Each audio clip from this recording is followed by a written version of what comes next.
আসসালামু আলাইকুম। আজকে আমি আমার আম্মুর হাতের একটি মজাদার পাকোড়া রেসিপি শেয়ার করব। এই পাকোড়াটা খেতে যতটা মজা হয় ঠিক ততটাই ক্রিস্পি হয়ে থাকে।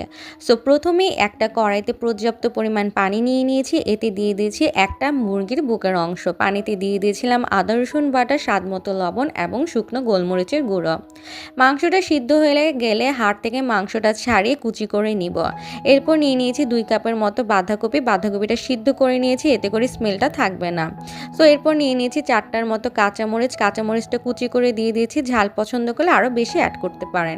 এরপর দিব 1টার মতো পেঁয়াজ কুচি। পেঁয়াজ কুচির শেষে দিয়ে দিব কুচি করে রাখা মাংসগুলো।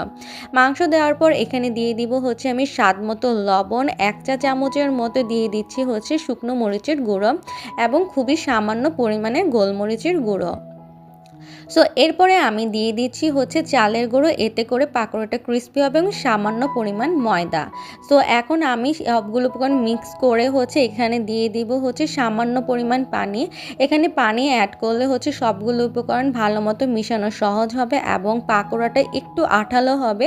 এতে করে কি হবে, আমার ভাজতে খুবই ইজি হবে। সো সবগুলো ভালোভাবে মাখা শেষ হয়ে গেলে আমি পাকোড়াটা একটা একটা করে ভেজে নিব।